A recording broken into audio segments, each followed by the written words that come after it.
Hey everyone, welcome to Singularity Computers, Client Build 24, Part 2. This video is going to be one for long-time fans because it's a very long video and hopefully with a lot of good detailed information. I've made a decision recently. For a long time, a couple of years, I was starting to succumb to pressure from people who were saying, basically talk less, share less information, and a lot of people were saying just do time-lapse build logs with music, no talking at all. But that totally goes against what I believe in and the reason I started this channel, which was to share information. Because then I started seeing other comments and they were coming from long-time fans. People who I see all over Singularity Computers all of the time, who are customers and patrons, people who obviously really care about Singularity Computers, saying, stick to your roots, go back to the really long videos, half an hour minimum, full of detailed information.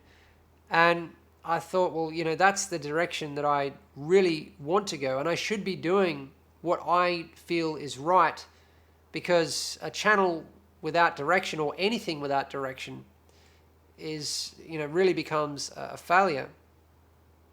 And so, particularly after PAX, James represented me at PAX. I didn't actually go, but he spoke to a lot of people and he said that probably 95% of the people he met who were into tech, PC gamers, they had a high-end system, but it was air-cooled or they had an all-in-one because they loved the idea of water cooling, but they found it very daunting to spend all of this money on something they know nothing about and, then just kind of stab in the dark and guess. It really is daunting for a lot of people. So what is needed is some good information.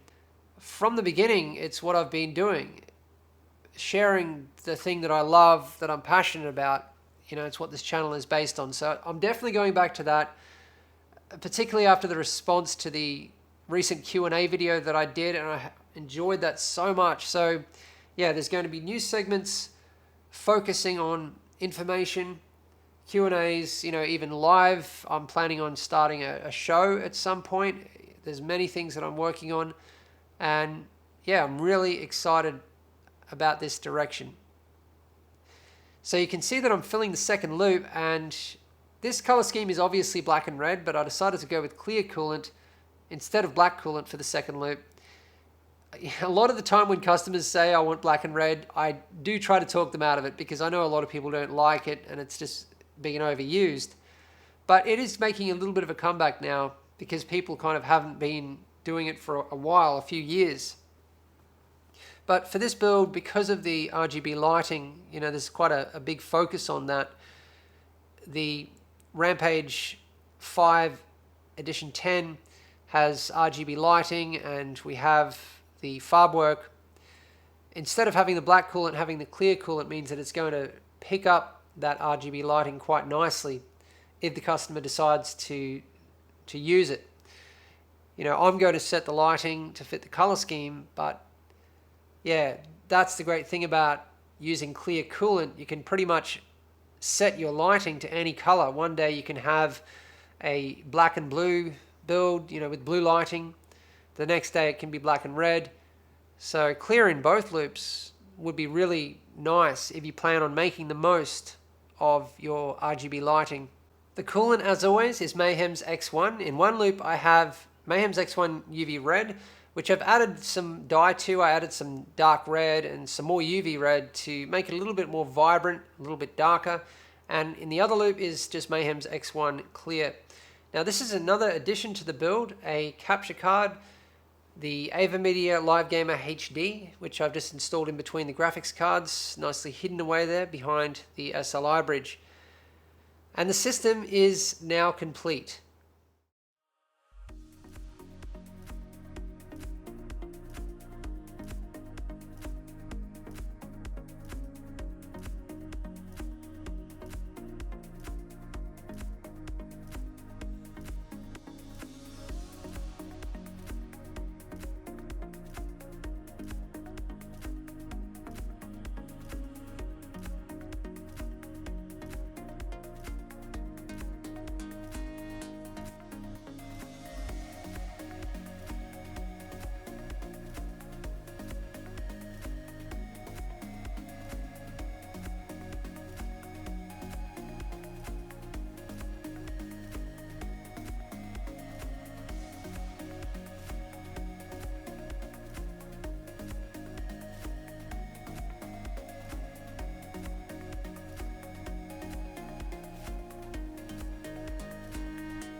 It's now time to take a look at the water cooling loops, and I'm now going to cover every single fitting that I've used.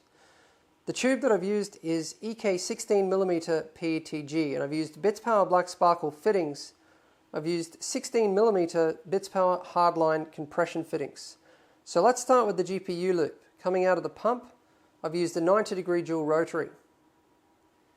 Coming into the bottom of the graphics cards, I've used a 90-degree dual rotary, then a 90-degree single, then a parallel configuration through the graphics cards, as you can see. And this gives you extra flow, but also extra strength, improves the aesthetics, which is why I always prefer to do it. Having two components in parallel is really not a problem. If you have three, you need to start to be a bit careful about how powerful your pump is and how big your loop is, how many components you have. But you can also see the monoblock here is in parallel on both sides.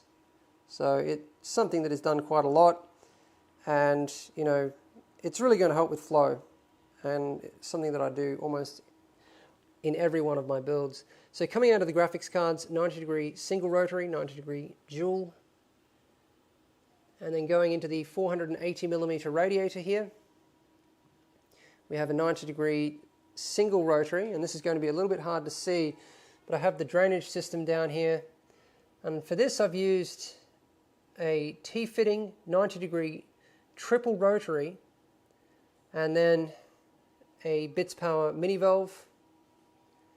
So coming out of the other side of the T, and you're not really going to be able to see this at all, but I have a length of tube running across to the 240mm radiator, a 90-degree single on the bottom of the 240, then a 90-degree single on the top, with another 90-degree single coming back up to the inlet on the pump. Then I have a 90-degree dual and a 90-degree single going back into the pump. Now, normally I always like to run my loops back to the top of the reservoir. It's actually quite an important thing to do, because bringing the flow of the loop through the reservoir brings all of the air into this wide open space. And in that open space, there's less turbulence. It's a lot easier for the air to come out of the loop. So that's really the main benefit to running the flow through the res. Otherwise, the res is not part of the flow. It's just acting as a filler. And so that's what is happening with this loop. Now, I did this because if I ran the loop back to the top of the res, I would have to have gone, bare minimum from here, across, and then up to the top of the res, which just really doesn't look that great. I don't like the look of that kind of config at all. So this really cleaned up the loop. It kept it all confined to the bottom part of the build, separated, so that the GPU loop is at the bottom and the CPU loop is at the top. I really like the way this worked out for everything, but it does mean that the air takes a lot longer to come out, because instead of escaping into this large area of the reservoir as it passes through, it has to escape through this little hole in the top of the pump top as it races past through the pump. So it takes about 10 times longer to get the air out. Not so bad. Once the loop is full, it's a huge benefit, definitely worth doing. So let's take a look at the CPU loop, CPU and motherboard. So coming out of the pump there, you can see I've used a T-fitting. On the bottom of the T-fitting, I have the drainage system, which is, as always, a Bits Power mini valve connected to the T with a mini D-plug. Let's see if I can get a better view. So you can just see that through there. I always like to use mini D-plugs to connect or D-plugs to connect the mini valves. It just makes things easier. Gives you rotation. Makes it easy to dismantle the loop. So coming up here, you can see the offset in that tube there. That's a great thing to do, but it's quite challenging. Going into the monoblock, I've used a 90-degree dual rotary and a 10mm extension, coming out a 15mm extension and a 90-degree dual. Up here I've used a 90-degree single, 20mm extension, 90-degree single, 15mm extension. And from the back here, I've used a 90-degree single 20mm extension and a 90-degree dual wrapping around the back of the radiator there. And you can see this length of tube, which I've hidden up behind the radiator, running back across the top into the top of the res with a 90-degree dual rotary to give me the angle that I wanted there. I mean, you can get any angle with a 90-degree dual rotary like that. They're just an awesome fitting to have. You should always have at least 4 to 6 of those for every build, depending on the size. But, you know, even for a mid-tower build, I would have 4 to 6 of those fittings. You can see I've used quite a lot of them in this build. So getting that tube level there was so important and quite difficult because, you know, it's very tight up there. But that is both of the loops. It's time for a look at what I've done with the custom cables and the cable management in this build. Now, one of the things that I really like about the 900D is the way you can do this vertical routing with the PCIe cables. You know, whenever I can do that, I always like to, because it really cleans up the custom wiring from around the back, and we'll take a look at that shortly. But it's also a great opportunity to show off more of your custom cables and to have this beautiful straight config that I have here. It also means a really short run down to the power supply there. And, you know, I like how we have the open mid plate, but you can see how clean this is. And considering the amount of custom cables that we have for a build like this, you know, that is a very difficult thing to do. It can only be done when all of the cables are customized to length, custom built from the ground up, every single wire strand stripped, new pins crimped, sleeved, new connectors, fully custom built. It's really the only way to get a build to look like this. Because you can see we don't even have an extra 10 millimeters of length on these cables. They are exactly the length that they need to be, and I just love this. You can see how clean all of those cables are going to the back of the power supply. There's actually quite a lot of cables coming out of the pumps here because we have the temp sensor plugs, and I've run them all down under the pumps there into a single bundle. And all of those cables are side by side, you know, they're not twisting around each other or anything. And they run into a huge bundle that I have over the back there, which runs across the top of the fans on the 240mm radiator, which is mostly for the Aquero. But we'll take a look at that from around the back shortly. So you can see all of the cables that I have plugged into the bottom of the motherboard here. There's a couple of fans. We have obviously the power and reset button, the front panel connectivity. 2 of the midboard USB 2 headers are being used, one by the Aquero, one by the Farbwork. We have the extra Molex power running to the bottom of the motherboard there. And we have the front panel audio there on the left.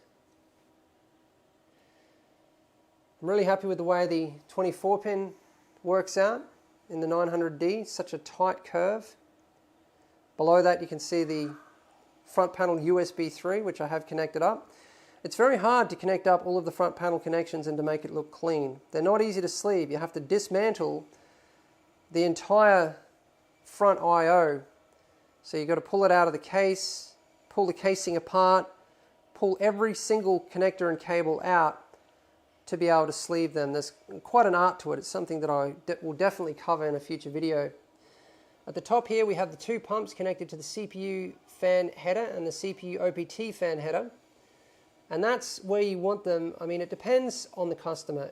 If I have somebody who just wants to game and just wants the system to work, you know, just wants to have fun with it, and is not really interested in flow and all of the extra temperatures and monitoring and control of the water cooling system, well, then I'll always connect up the pumps to the motherboard like this, and definitely to the CPU fan header, because if the system defaults, well, then you're going to have to hit F1 during post, you know, to go into the BIOS, because there'll be no RPM signal to the CPU fan header. It's just a default, you know, warning that is on most motherboards. And if you have somebody who's not very knowledgeable, well, they're going to see that as a huge problem, and they're going to say, oh, there's something wrong with the system. And so that's something you have to kind of, like, I just gauge the knowledge of the customer and then decide how I'm going to connect the pumps up, whether I connect them up to the Aquero and use Aquabus pumps or just do a simple configuration where they run at 100% all the time.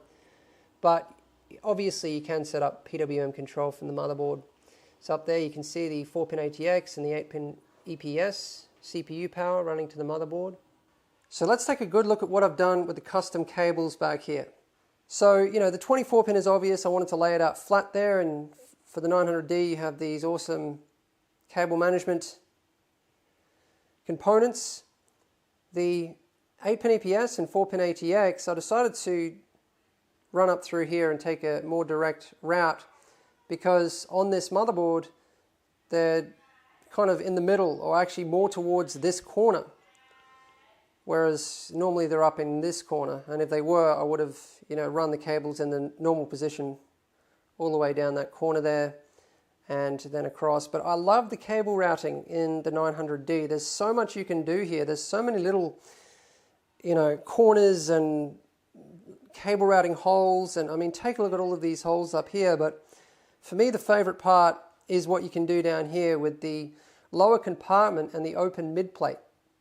Being able to drop cables down across the top of the fans here and then drop them down this corner here to the power supply. I love it. The 24-pin and the CPU power going through here, and then some of the front panel cables coming through there. One of the big things with cable management is not crossing cables. You only do it when you really, really have to do it, because it just creates way too much height. And you'll notice the height on all of my cables is really good. They're very, very low profile. So let's take a look at what I've done for the Aquero. Most of the cables running up through this bunch here, well, one of them is the Molex power for the Aquero, but they're all front panel cables and cables for the Aquero, because the front I/O and the Aquero are right next to each other. So that works out well because I can have that huge bundle. Very important part of cable management, and something that I always do is I like to have different bundles for different things. So I have a layer and a bundle for core components, and then I have a layer for fans and for the cooling system, so fans, pumps, and then I have another top layer for lighting, which I normally put in last.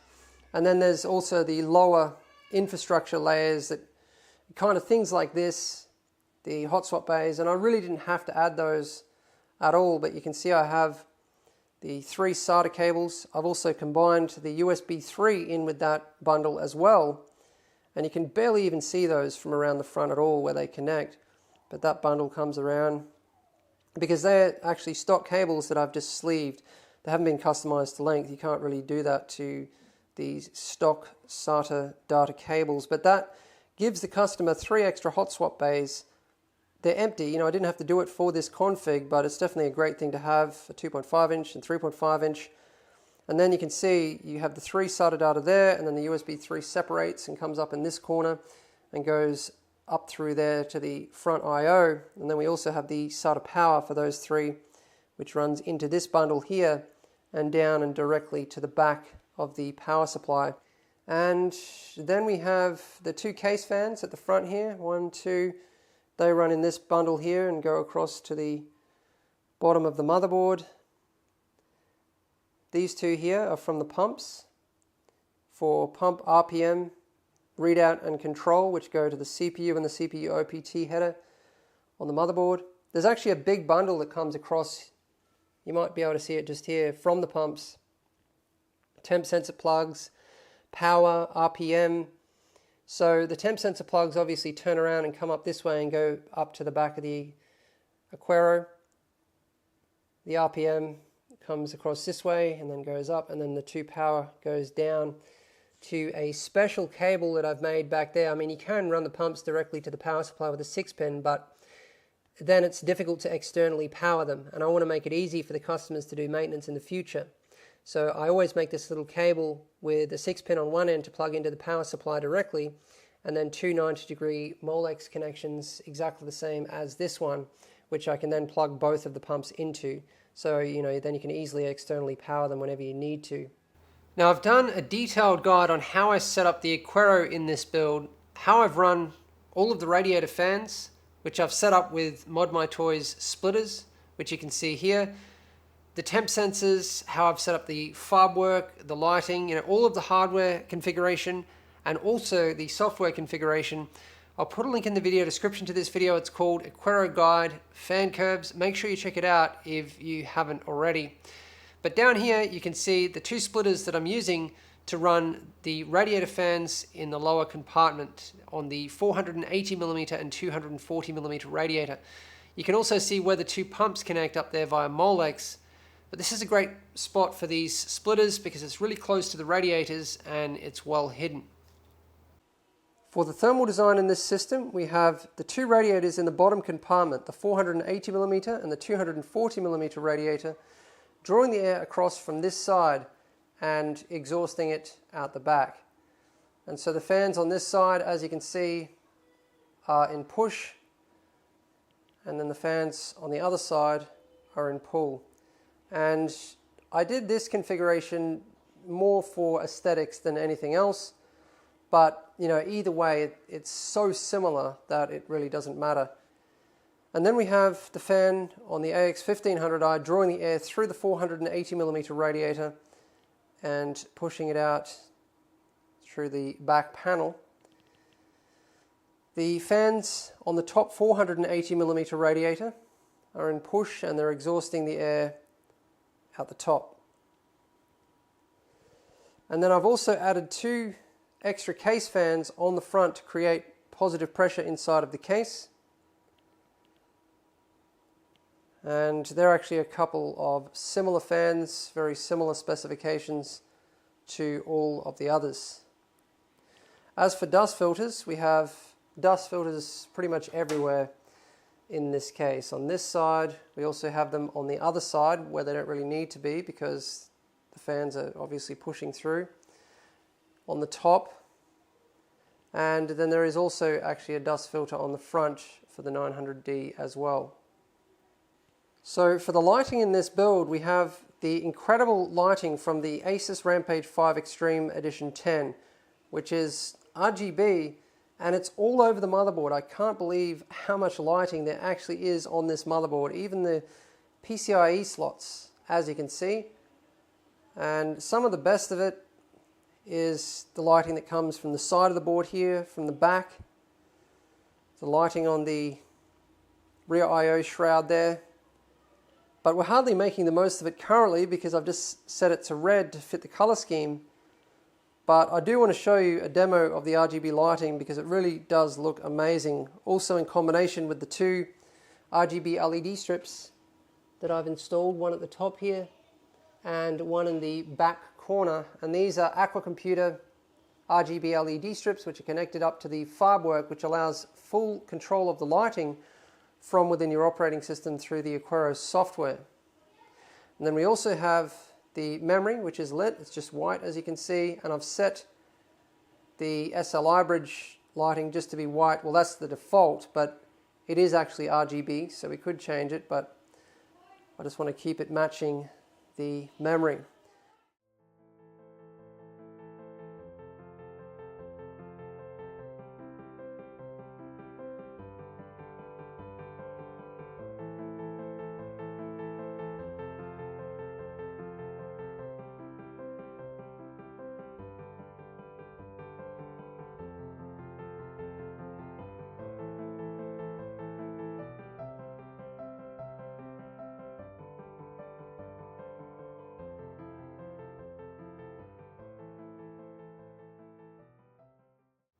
It's time to take a look at the performance and temperature results.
This was my first experience overclocking the Intel Core i7-6950X, and I was expecting a bit more from it. I mean, initially I jumped in and straight away tried for 4.4 gigahertz, which I just found to be impossible. I had the voltage up to 1.45 volts and it needed a whole lot more voltage before it was actually going to be stable.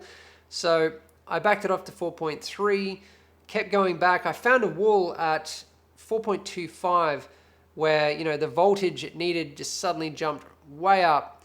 But the sweet spot was 4.2 gigahertz, 1.3 volts. You know, it's a fairly good voltage. It ran very cool. So that was the overclock that I ended up with for the CPU. The memory, I ran at its XMP profile of 3466 megahertz, C16, 1.35 volts. And the GPUs I took to 135 megahertz over on the core, 115 megahertz over on the memory, no voltage increase, and I increased the power limit to the maximum. So not a huge increase from the overclock, and that is just due to the limitations of this CPU. You know, it's kind of to be expected for this amount of cores. The performance is pretty incredible as it is. So that brings us to the end of this build log. Now, don't forget to put your questions on this video for the Q&A for this build, because it's a new segment that I'm now doing. For each build log, there will be a Q&A where you can ask, you know, basically anything that you want. Try to stay focused on the build itself, but you know, if you want to deviate a bit, I don't mind. I'll try to get to all of your questions, and obviously I'll answer them in a separate dedicated video. One of the questions people are probably going to ask is, why didn't I use Protium, my pump and reservoir combo? Well, that's because Protium wasn't released at this point. I actually built this system months ago. So another system that, as always, I really enjoyed building. Thanks for watching, and remember that none of this would be possible without our patrons.